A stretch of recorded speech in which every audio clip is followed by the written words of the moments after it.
আসসালামু আলাইকুম। Live blogs by Shifu channel থেকে আমি শিফু বলছি। কাছে কিংবা দূরে যে যেখান থেকে আমার আজকের ব্লগটা দেখছেন না কেন, আশা রাখছি সবাই সুস্থ আছেন, ভালো আছেন। ভালো মন্দ মিলিয়ে আলহামদুলিল্লাহ আমরাও ভালো আছি। অনেক দিন পর আবারও আপনাদের মাঝে আমি আবার একটি ব্লগ নিয়ে হাজির হলাম, আমার ডেইলি লাইফস্টাইল ব্লগ। আর এখানে দেখেন আমি কিন্তু রেডি হয়ে বাইরে যাচ্ছি। বাইরে বলতে গত সপ্তাহে অর্থাৎ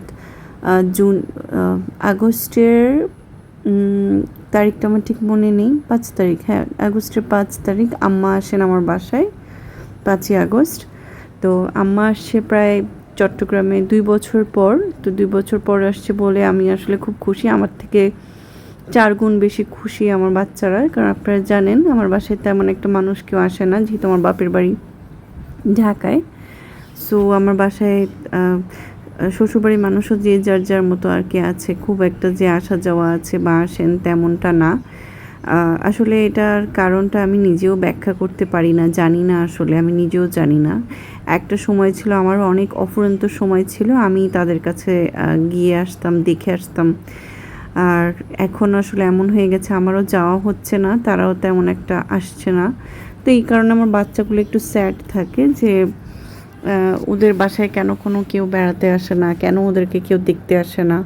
তো এটা তো আসলে আন্তরিকতা জিনিসটা কি, এটা হচ্ছে আপনার রিজিক। এটা যদি আপনি আপনার রিজিকে না থাকে বা আপনার জন্য যদি কেউ করতে না চায়, না থাকে, সেটা আপনি জোর করে কখনোই আদায় করতে পারবেন না।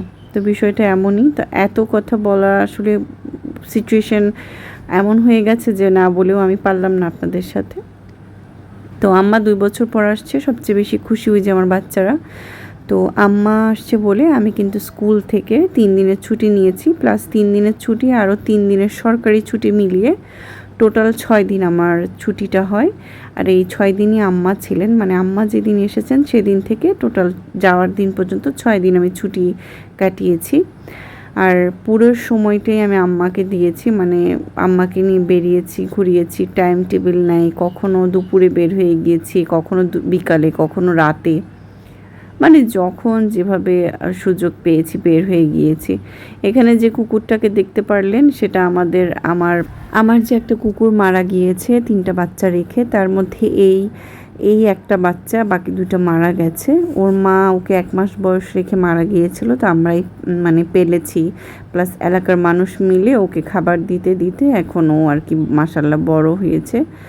তো ওইটা আমার ছেলেদের পরিচিত। তো দেখলেন আমি মার্কেটে ঘোরাঘুরি করলাম, আর সব ভিডিও আমি করতে পারিনি, তার কারণ হচ্ছে যে আম্মা আসলে মানে ওই যে আম্মার সাথে জিনিসপত্র দেখাতে ব্যস্ত ছিলাম, কথা বলায় ব্যস্ত ছিলাম। ভিডিও করলে হয় কি এত কিছু মাথায় আসে না, মানে এত কিছু মেনটেন করা যায় না। একদিকে বাচ্চা দুটোকে সামলাতে হচ্ছে, আরেকদিকে আম্মার সাথে কত কথা, পুরনো স্মৃতি, অনেক কথা, সে কি আর বলতে, মানে অনেক কিছু বলছিলাম। আম্মাকে আবার মিস্টার DIYতে নিয়ে গিয়েছিলাম, আর মিস্টার DIY থেকে আমি এই ঘড়িটা নিয়েছি। ওখানে ঘড়ির কালেকশন হিউজ, আর খুব সুন্দর সুন্দর ঘড়ির কালেকশন। তা আমার কাছে এই অ্যান্টিক কালারটা ভালো লেগেছে, তাই নিয়েছিলাম। দেন আম্মাকে আমি অনেকগুলো বাসায় নিয়ে গিয়েছিলাম, আমার বান্ধবীর বাসায়, তারপর আমাদের যে 6 তলার আন্টি থাকে, আমি যাকে খালাম্মা বলে ডাকি, ওনার বাসায় নিয়ে গিয়েছিলাম, মামার বাসায় নিয়ে গিয়েছিলাম। মামার বাসা তো তার বাপের বাড়ি, সেখানে তো এমনিতেই যাবে। তো এই তো অনেক ঘোরাঘুরি করেছি, সব কিছু ভিডিও করতে পারিনি। এদিকে দেখেন আমার আম্মা বিকালবেলায় তার ভাইয়ের বাসায় চলে যাচ্ছে, ওখান থেকেই নাইটে গাড়িতে উঠবে, মামা আর কি স্টেশন পৌঁছায় দিবে। তো আমার বাসা থেকে বিকালে চলে গেছে। আমার বড় ছেলে কান্নাকে দেখে আমার বড় ছেলে ভীষণ মন খারাপ যে ওর নানু চলে গেছে, মানে সে কোনোভাবেই বিদায় মেনে নিতে পারতেছে না যে সে আবার আগের লাইফে ফিরে আসছে। মানে ঘোরাঘুরি শেষ, বেড়ানো শেষ, পড়ালেখা ছিল না, এই আরামের জীবনটা শেষ। তো মানে খুবই স্যাড, সে কোনোভাবেই মেনে নিতে পারতেছে না, তার স্বাধীনতাও নষ্ট হয়ে গেল। আমার হাসি পাচ্ছে যদিও, বাট আমি আসলে শোক পেতে পেতে এখন অভ্যস্ত হয়ে গিয়েছি। ছোটোবেলায় এরকম আমিও অনেক কান্না করেছি নানু বাড়ি থেকে যাওয়ার সময়, আবার নানু বাড়িতে আসার সময় যে খুশিটা ছিল, এগুলো আসলে বলে শেষ হবে না। মানে নানু বাড়িতে আমি এখনও বুড়া হয়ে গেছি যে এখনও মিস করি। সবচেয়ে বেশি কষ্ট লাগে এটা চিন্তা করে যে এই নানু বাড়িটা আমি আর কখনোই পাবো না, মানে আমার নানু বাড়িটা আর কখনোই নাই। মামার বড় মামার তো আমি মনে হয় শেয়ার করেছিলাম, বড় মামার ওয়াইফটা একটু অন্যরকম, সে চট্টগ্রামের, আমাদের চট্টগ্রাম থেকেই মামা বিয়ে করেছে। সে অন্যরকম বলতে যে আসলে তার দোষ দিয়ে লাভ নেই, মামারা বিয়ে করলে মামিগুলো একটু এমনই হয়, কিছু করার নাই। মানে দেখা যায় কি নানু বাড়িতে যে ফ্লেক্সিবিলিটি ছিল আমাদের, আমরা যখন ইচ্ছে তখন যেতাম, ঘুরতাম, মজা করতাম, এই বিষয়গুলো এখন আর নাই। এটা আমাকে খুব বেশি কষ্ট দেয় বিষয়টা, কারণ যেহেতু আমি ছোটোবেলা থেকে নানু বাড়ি ঘেঁষা ছিলাম, তো আর কিছু বলার নাই।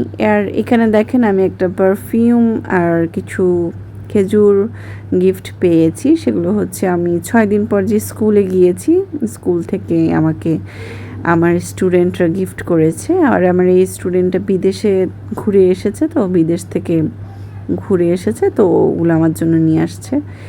ভালোই লেগেছে আমার কাছে, মানে গিফট পেতে কার না ভালো লাগে, তাই না?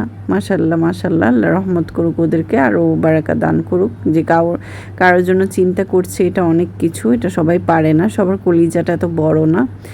আর লিপস্টিকগুলো গিফট করেছে আমার মর্নিং শিফটের একটা স্টুডেন্ট। এই তো আরও লক্ষ্মী একটা মেয়ে, সারাদিন শুধু আমাকে, মানে আমি তাকে কি আদর করব, সেই আমাকে বেবিদের মতো আদর করতে থাকে। মাশাল্লাহ মাশাল্লাহ। তো আমার এই 6 দিন পরের স্কুল ডেটা এমনই ছিল, মাশাল্লাহ। এরপর আমি বুধবার, আম্মা চলে গেছেন মঙ্গলবার, আর আমি বুধবার আমার বাচ্চাদেরকে নিয়ে একটু মেলায় যাই বলতে মানে আমাদের বাসার কাছেই মানে রিক্সা দিয়ে যাওয়া যায়, এরকম কাছেই একটা আবাসিকে মেলা হচ্ছিল। তো যেহেতু নানু চলে গেছে, তাই বাচ্চাগুলোর মন ছোট করে রেখেছিল।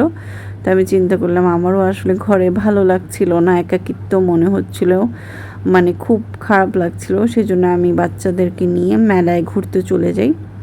আর চিটংয়ের মানে একটা জিনিস আমি দেখছি, এটা একটা বিজনেস টাইপ হয়ে গেছে, মানে জায়গায় জায়গায় মেলা হবে, মাসব্যাপী মেলা, ঘুরে ঘুরে পুরো চট্টগ্রাম শহরের এক এক সময় এক একটা আবাসিক এক একটা শহরে হচ্ছে। আর একদম সিমিলার সব কিছু পাওয়া যায়, মানে আনকমন কিছুই নাই, সবই সিমিলার, মানে কোনো আনকমন কিছু নাই। তো এখানে আমরা একটা জিনিস পেয়েছি আনকমন, সেটা হচ্ছে একটা ভূতের কি বলবো এটাকে, ভূতের বাড়ির ভিতর আমরা ঘুরতে পেরেছিলাম। ভূতের বাড়ির ভিতর আমি মনে করেছিলাম সেখানে কোনো শো দেখাবে ভূতের, জম্বি টাইপের। ও মাই গুডনেস, তা না, সেখানে দেখিয়েছে আমাদেরকে লাইভ ভূত, অর্থাৎ মানুষগুলো মুখোশ পরে পরে আমাদেরকে ভয় দেখাচ্ছিল।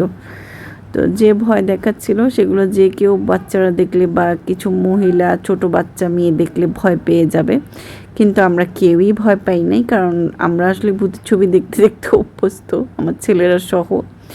তো আমার ছেলেগুলা বলতেছিল যে এইগুলো কি, এগুলো তো ভূত না, এগুলো তো মানুষ।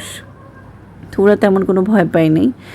তো সবচেয়ে মানে একটা জিনিস আমার কাছে একটু লেগেছিল ওই মেলার, মানে এই ভূতের ইয়েতে, কারণ এখানে যখন লাইট অফ করে দেয় আপনার একটু রিস্ক থাকে ব্যাগ কোনো কিছু চুরি হয়ে যাওয়ার, আবার কেউ যদি আপনাকে হ্যারাস করতে চায় সেটাও ইজিলি পসিবল, কারণ লাইট একেবারেই অফ হয়ে যায়। তো মানে চেষ্টা করবেন এরকম মেলায় গেলে এরকম ভূতের 9D ছবি বা ভূতের এরকম ঘরের ভিতর না যাওয়ার জন্য, কারণ এটা রিস্ক থাকে। ছোট শিয়ানা মেয়ে এরকম কেউ থাকলে না নিয়ে যাওয়া বেটার। আমি আমার পার্সোনাল ওপিনিয়ন শেয়ার করলাম। এরপর আমরা ওখান থেকে বের হয়ে ট্রাম্পোলিনে উঠলাম, আমার বাচ্চারা ট্রাম্পোলিনে জাম্প করছিল, তারপরেও আমার একটু ভয় লাগছিল, কারণ আমি অনেকবার অনেক ভিডিওতে দেখেছি এখানে জাম্প করার সময় বাচ্চাদের পা অনেক সময় মচকে গিয়েছে, ভেঙে গিয়েছে বেকায়দাভাবে। তো আমার আসলে আমি একটু পজিটিভ আমার বাচ্চাদেরকে নিয়ে, এটা আমি আগেও বলেছি। আর ভূতের বাড়ি, এই যে দেখেন ভূতের বাড়িটা কিন্তু এরকম, মানে চারপাশে পর্দা থাকবে, অন্ধকার থাকবে, আর ওই পর্দার ভিতর থেকেই 3টা মানুষ বের হবে, মুখোশ পরা আর কালো কালো বোরখার মতন আলখাল্লা ড্রেস পরা। তো ওগুলো দেখে যে কেউ ভয় পাবে, অন্ধকারে দেখবেন আপনার পাশে এসে দাঁড়িয়ে আছে, ভয় দেখাচ্ছে, হাত পা নাড়াচ্ছে, তো ওটা একটু ভয়ই লাগবে। এরপরে এই যে ওরা এই ড্রাগন এটাতে উঠলো, ড্রাগন এটাতে উঠার পরে এটা তো ওরা এটা প্রায় চট্টগ্রাম প্রায় মেলাতে এই জিনিসটা বসায়, এখানে ওরা ঘুরোঘুরি করতেছিল। তবে এই ভূতের এটাতে আমি প্রথমবার গেলাম। আর আরও কিছু রাইড আমি 2টা আনকমন এখানে দেখেছি। এটা হচ্ছে এই বোট বাম্পার, মানে বাম্পার বোট, এটা মানে এটা ধাক্কা লাগবে আবার চালাবে এবং চার্জিং সিস্টেম। আমার কাছে বেশ ভালো লেগেছে এই বোটগুলো, আর ওরা খুবই এনজয় করছিল। তবে একটা বোটে 2জন ওঠা যায় না, একজন একজন করে। তো এই যে ওরা মানে বেশ ভালো মজা করছিল, আমার কাছে দেখে ভালোই লাগছিল। আর এখানে টিকিট নিয়েছিল 100 করে, মানে 2টা 200, আর সময় হচ্ছে 5 মিনিট। কিন্তু আমাদের যেহেতু পরিচিত মানুষ ছিল, আমাদেরকে 7 মিনিট করে দিয়েছে। ভালোই মজা করছিল ওরা, আর আমি ভিডিও করছিলাম। আর এটা কিন্তু কোনো মানে পানি না, মানে ডুবে যাবে, পড়ে গেলে ডুবে যাবে না। এটা এখানে ওরা দাঁড়ালে ওদের কোমর পর্যন্ত পানি হবে আর কি, ওদেরই মানে আমার বাচ্চাগুলোরই কোমর বুক পর্যন্ত পানি হবে, ওরা ডুবে যাবে না। এটা ওই আপনার ওটাকে কি বলে, তেরপাল দিয়ে পানি জমিয়ে জমিয়ে করেছে আর কি বাচ্চাদের জন্য। জিনিসটা কিন্তু খারাপ না, খুব সুন্দর। আর এই চার্জিং বোর্ডগুলো চালিয়ে দিয়েছে, মানে এক হিসেবে বলতে গেলে আমার কাছে ভালোই লেগেছে এই জিনিসটা। প্লাস মেলা ঘুরে ঘুরে দেখছিলাম, অনেক কিছু পাওয়া যায়, অনেক কিছু উঠেছে যেগুলো আসলে অ্যাজ ইউজুয়াল মেলাতে থাকে। এই চনামনা ঠ্যাং, ঘর সাজানোর জিনিস, ক্রোকারিস, 130 টাকা দামের জিনিস, 30 টাকা দামের জিনিস, মানে অনেক কিছু উঠেছিল। ওগুলো আর আমি ভিডিও করি নাই, আমি ঘুরে ঘুরে দেখছিলাম। কারণ আমি একটা জিনিস সবসময় মানে মাথায় রাখি যে আমি অনেক সময় আমাকে যদি কেউ বলে ভিডিও করবেন না, এখন এখানে ভিডিও করা যাবে না, এই কথাটা আমি শুনতেই নারাজ। তো এই জন্য না আমি এখনও আসলে ব্লগ যতই করি না কেন, আমি এখনও ওই জিনিসটা থেকে ফ্রি হতে পারি নাই যে ভিডিও করব, কেউ আমাকে এরকম বলবে। এটা অনেকে বলে, অনেকে বলে না। এখন কিন্তু অহরহ ব্লগার আছে, তারপরেও আমার কাছে একটু অনৈতিক বিষয় লাগে আমার কাছে বিষয়টা, তাই আমি আসলে এখনও ওইভাবে ভিডিও করি না বা করা হয় নাই। আপনারা খেয়াল করবেন আমার ভিডিওতে কিন্তু খুব একটা মার্কেটে গিয়ে আমি জিনিসপত্রের ছবি, এইসব ভিডিও, মেলায় গিয়ে এরকম জিনিসপত্রের ভিডিও বা ছবি আমি কিন্তু কখনোই দেই না। আমার কাছে আমার এখনও ওই ফ্রি জোনটা তৈরি হয়নি, মানে আমার কমফোর্ট লাগে না। হয়তো আস্তে আস্তে হবে ইন ফিউচারে, আমি ঠিক জানি না, দেখা যাক। আর এই যে দেখেন আমার ছেলে ওখান থেকে এখানে চলে আসছে। আর প্রথম দিকে ওরা বুঝতে পারছিল না যেটা কোন দিকে ঘুরলে কোথায় যাবে, মানে প্রথমে ব্যালেন্সটা করতে পারেনি। এখন আস্তে আস্তে এই যে দেখেন ওকে দেখিয়ে দিয়েছে, কিন্তু প্রথমে পারছিল না, পরে আস্তে আস্তে মানে পেরেছে, আস্তে আস্তে ট্রাই করতে করতে পেরেছে। এরপরে মেলায় আমরা লাচ্ছি খেলাম, তারপরে আরও অনেক কিছু উঠেছিল, পিৎজা, ওগুলো খেলাম, টুকটাক অনেক কিছুই খাওয়া দাওয়া করলাম। মেলাতে আমার এটাই বেশি ভালো লাগে, মানে খাওয়া দাওয়া। আমরা মেলা না, যে কোনো জায়গাতে আমি যদি ঘুরতে যাই, আমার কাছে এই স্ট্রিট ফুডগুলো খেতে এত ভালো লাগে। হয়তো বা ওই যে পুরান ঢাকার মানুষ, সেই জন্য মানে আমার ভালো লাগে স্ট্রিট ফুড এগুলো খেতে, ঘুরে ঘুরে খেতে, ঘুরে ঘুরে দেখতে আমার ভালো লাগে। তো এখান থেকে আমি একটা রিং নিয়েছিলাম শপিংয়ের মধ্যে। তারপর বাচ্চাদের খেলনা তো মাস্ট কিনে দিতে হবে, যেহেতু এগুলা মানে যেখানেই যাক খেলনা লাগে, তো ওদের খেলনাও কিনে দিয়েছিলাম, জাস্ট ওদের একটু মন ভালো থাকার জন্য। এই যে নানু চলে গেছে, এই শোকটা যেন একটু কাটিয়ে উঠতে পারে, সেই জন্য। তো আমার আজকের ডেইলি ভ্লগ যাদের ভালো লেগেছে তারা প্লিজ আমার চ্যানেলটিকে সাবস্ক্রাইব করবেন। আর এই ধরনের একদমই ন্যাচারাল ডেইলি ভ্লগ দেখতে যারা পছন্দ করেন তারা আমার চ্যানেলটিকে সাবস্ক্রাইব করবেন। ভালো লাগলে একটা লাইক দেবেন, কমেন্ট করবেন কে কোন জেলা থেকে দেখছেন। আপনার কমেন্টটাই কিন্তু আপনারও অ্যাডভার্টাইজ হবে, কারণ আমার পেজ যখন কেউ ভিজিট করবে আমার চ্যানেল, তখন কিন্তু আপনার কমেন্টটাও সে পড়ে যাবে, তো আপনারটাই কিন্তু অ্যাডভার্টাইজ হচ্ছে, সো করে যাবেন। আর এই যে আমি দেখেন একেবারে কোনো রকম মেকআপ ছাড়া চলে গিয়েছিলাম, কারণ ওই যে বলেছি আম্মা চলে গেছে, মন ভালো ছিল না। তো আজকের ব্লগটা এতটুকুই। সবাই ভালো থাকবেন, সুস্থ থাকবেন, আমাদের জন্য দোয়া করবেন। আপনাদের জন্য অনেক অনেক দোয়া রইল। আর এক ঝলকে শেষের দিকে কি কি রাইড ছিল এই মেলাতে সেগুলো আমি দেখিয়ে দিচ্ছি। আর মেলাটা শুরু হয়েছে নূরনগর আবাসিক বাকুলিয়া, বাকলিয়া নাকি কালামিয়া বাজার বলে এই জায়গাটাকে। এখানে তো যারা চট্টগ্রামে থাকেন তারা চাইলে অনায়াসে ঘুরে আসতে পারেন এই মেলাটাতে। আর মেলা মানে বাচ্চাদের আনন্দ, বাচ্চাদেরকে আনন্দ দেওয়ার জন্য, সময় কাটানোর জন্য খুব খুব ভালো একটা প্লেস, খুব ভালো একটা জায়গা, ঘুরে আসতে পারেন। আল্লাহ হাফিজ, আসসালামু আলাইকুম।